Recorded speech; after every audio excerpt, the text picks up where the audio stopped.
iwanan dahil alam kong kailangan mo ng suporta ko. Para sa amin ni Nina, wala ka na. Lisa, asawa kita. Sumumpa tayo sa harap ng Diyos na walang anuman o kahit sino mang makapaghiwalay pa sa'yo. Eh, paano kung sabihin ko sa'yo na ayoko na? Na ayoko na gusto na kitang hiwalayan. Yun ba ang kailangan mong marinig, Michael, para umalis ka na? Ayoko na, Michael. Ayoko na, wala nang pag-asa yung relasyon natin. Makikipaghiwalay na ako sa'yo. Gusto ko na annulment. Sinasabi mo lang yan dahil galit ka sa akin. Gusto ko na talagang makipaghiwalay dahil ayoko na sa'yo. Gusto ko na talaga ng annulment, Michael. Hindi ako papayag, Lisa. Hindi pa rin ako aalis dahil alam kong kailangan pa natin maayos to. Para saan pa? Para makipaglokohan ulit sa'yo? Wala na tayong pag-asa, Michael. Ayoko na sa'yo. Hindi na kita mahal. Sarado na ang puso ko para sa'yo. Halika na. Halika na, Lola. Daddy! Daddy! Nina, halika na! Daddy! Halika na. Daddy!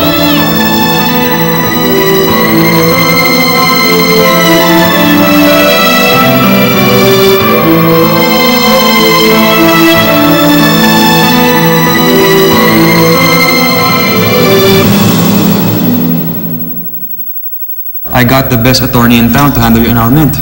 Mabilis po tumabaho yung team nila. Saan ba ako pipirma?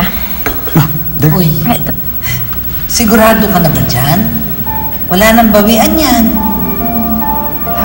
Apo, Lola. Gusto ko na rin matapos ang lahat. Oh well, alam mo, masakit sa akin na nakita kong nag-fall apart ang iyong marriage. Kasi alam mo, galing ako sa old school, thinking na sagrado ang pagsasama ng mag-asawa. Hanggang titiisin mo hanggang dulo. Pero siyempre, iba na ang henerasyon ngayon. At iba rin naman talaga ang dinaanan niyo ni Michael. And, respetuhin ko ang desisyon mo, Elisa. Salamat po, Lola. Kamusta na sa pagbili mo sa mga IPOs ng Montemayor Group of Companies? Konti na lang, sir. Yung iba kasi masyadong nag-jack up ng presyo ng mga hawak nilang shares, eh. Well, wala tayong magagawa doon. Tugatin mo ang offer nila. So make sure yung remaining 20% ay mabili mo. Sige, boss. Ito, boss. Dahil dyan, your fiancé has majority shares sa company. Major shareholder na si Sophia, boss. Well, that's good. Kasi gusto kong masiguro na kaming dalawa ni Sofia makikinabang sa kumpanya. At wala nang iba. Pero, teka lang, boss.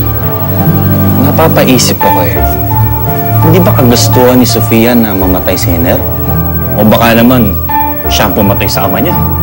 Masakit man sa akin dahil alam kong nabigo ko kayo. Pero, kailangan kong gawin to. Dahil hindi ako magkakaroon ng katahimikan at peace of mind hanggat hindi ko na isasara to ng maayos, Lola. Okay, gawin mo ang kinakailangan gawin. And I won't stand in your way. Well, kailangan na po natin ipadala itong notice of petition niyo for annulment. Usually po kasi korte ang gumagawa nito. Pero para hindi magulat si Michael, ako na po mismo ang magdadala sa kanya. Okay lang ba sa'yo, Lisa? Mas mabuti. Okay, so I'll take care of everything, right? Why? Because she gained most out of his death? Is that it? Ano pa nga ba, boss? Ano ba? Well, it's a good motive to kill somebody. Pero I doubt kung kayang gawin ni Sofia yun sa kanyang sariling ama. Boss, are you really sure? Kilala mo ba talaga yung Sophia na yan? I'm sure. In fact, I am positive na hindi si Sofia ang pumatay kay Hiner. Pinadala sa akin ni Elisa yan. Bilang abogado, pwede ba kitang abisuhan, Michael? Bakit naman ako makikinig sa abiso ng lalaking alam ko may gusto sa asawa ko? Sasabihin ko lang naman na huwag mo muna pirmahan yung annulment papers. Para lumabas na you haven't been served notice. Huwag na nga tayo magbuluhan, Luis. Alam naman na ating dalawa na matagal mo nang inaantay na maghiwalay kami ni Elisa. What I want is what's best for Elisa. Baka siya mismo hindi niya alam kung anong gusto niya. Kung anong kailangan niya. Ganito kayo, Michael. Basahin maigi yung annulment papers. Tignan mo kung ano yung grounds na nalaban sa'yo. At mag-isip-isip ka kung ano ba talaga gusto mo. Nung narinig ko si Lisa na sabihin niya, nawala na ako ng pag-asa. Gusto niya nang malaya, Luis. Gusto niya nang makalaya. Hindi ko siya pipigilan. Gusto na ni Elisa na maging maligaya.